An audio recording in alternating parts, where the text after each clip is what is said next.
Hello and welcome to a Bible study with Paul Hart. Today's subject is Elijah and Elisha's miracles.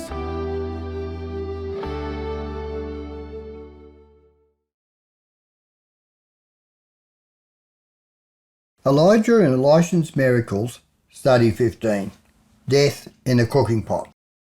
Today's study looks at how problems in life can arise because of our own unthinking and ill-considered actions.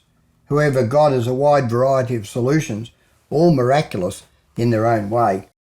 Dangerous consequences from unknowing actions.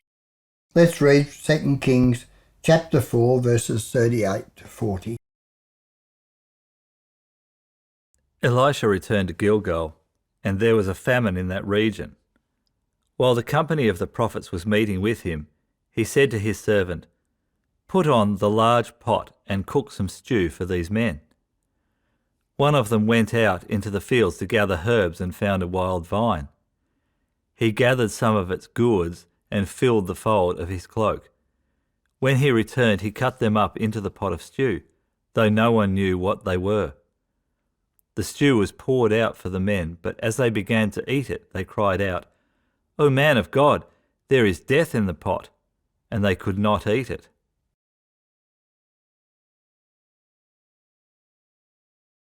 Elisha was doing a good thing by providing a meal for his meeting with the company of the prophets.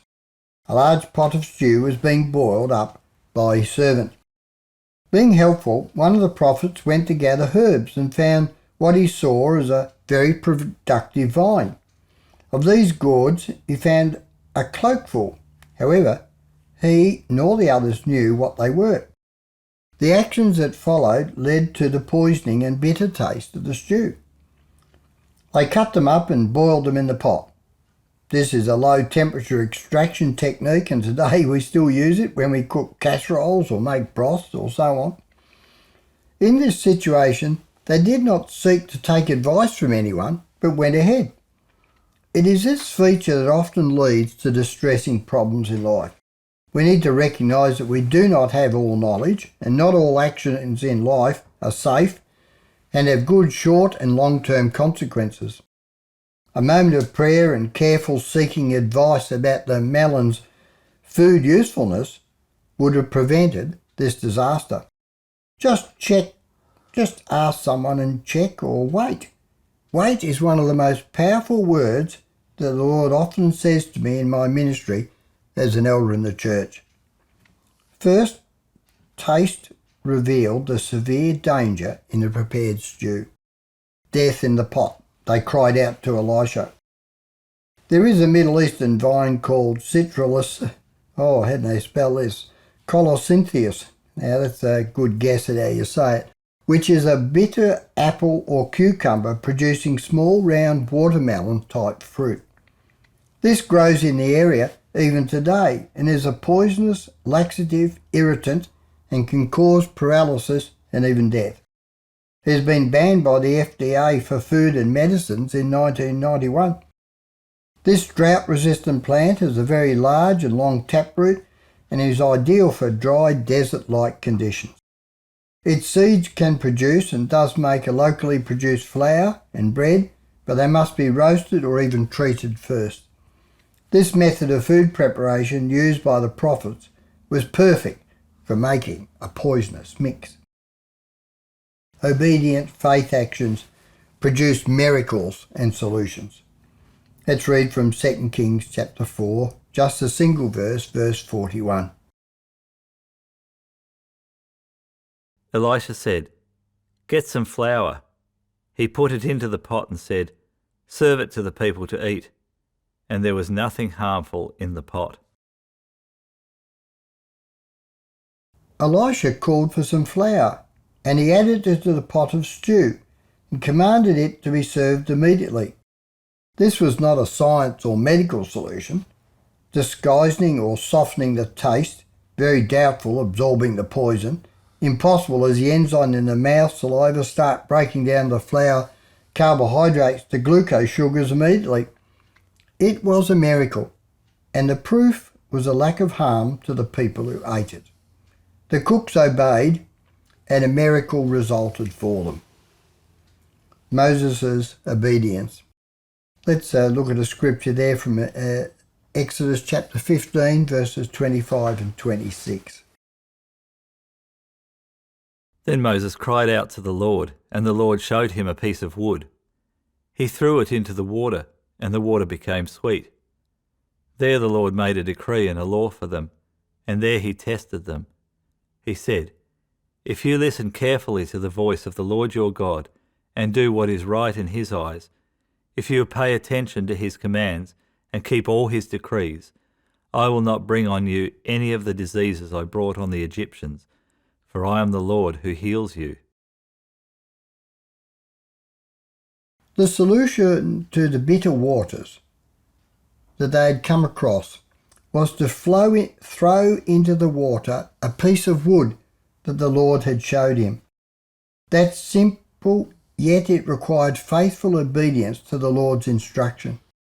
Moses had cried to the Lord for a solution, as he had a whole nation of thirsty people and their animals out in the desert. The company of the prophets had cried out to Elisha, "Man of God, in our distresses, crying out to the Lord is a good place to start." The answer is to listen carefully to the voice of the Lord in reply. Jesus' unusual healing method. Let's read John chapter 9, verses 1 to 7. As he went along, he saw a man blind from birth. His disciples asked him, "Rabbi, who sinned, this man or his parents, that he was born blind?" "Neither this man nor his parents sinned," said Jesus, "but this happened so that the work of God might be displayed in his life. As long as it is day, we must do the work of him who sent me. Night is coming when no one can work. While I am in the world, I am the light of the world." Having said this, he spit on the ground, made some mud with the saliva, and put it on the man's eyes. "Go," he told him, "wash in the pool of Siloam." This word means sent. So the man went and washed and came home seeing. Who would have thought that mud mixed with saliva was a healing method for blindness? The man's obedience is shown in his trip to the pool of Siloam in the suburb of Jerusalem, of that name, to wash off the mud put there by Jesus. Why not wash with a bit of local water from the nearest house close by? After all, he was blind, and it was a long trip. Much easier. These elements of obedience releases God's miracles. And if we want a miracle to any problems in life, then a life of obedience must be entered into. Start obeying today. Now here's a test me. It seems that God likes us to obey. Although we may not know the exact reason or expected results, it's called obedient faith. After coming back from a church elders meeting late one night, I ran out of petrol in the car exactly opposite a closed petrol station on the other side of the highway. It had a petrol bowser of the type that you can insert coins. However, I had no suitable coins with me. After a moment of prayer, the instruction, "Go up to the hospital," came to me. Maybe I could ask at the counter or ring my wife to come and get me, but with little children in bed, not a good option. Here was a point of obedience, but no real solution in sight. The hospital was 2 blocks away. Just as I arrived and walked up the steps onto the entry platform, an ambulance arrived and a volunteer driver got out. Surprise, surprise. He was a close workmate in our laboratory, and we did the diploma course together at the Burnie Technical College. He asked and I explained the situation, and he reached into his pocket and gave me 6 20-cent coins. Now in the 1970s, that is enough for a few litres of petrol, a lot more than what it would buy now. What a miraculous provision. Perfect timing, Lord. When I got back to the petrol station, another problem arose. How did I get the petrol across to the car? Searching the area, no container was found that could do the job. A simple prayer. Lord, I need a container. A small security car screeched to a halt and out got a very, very big bloke.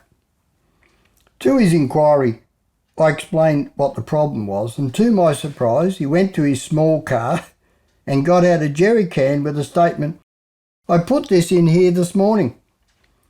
We used the money and with the can transferred the petrol to the car still on the other side of the highway.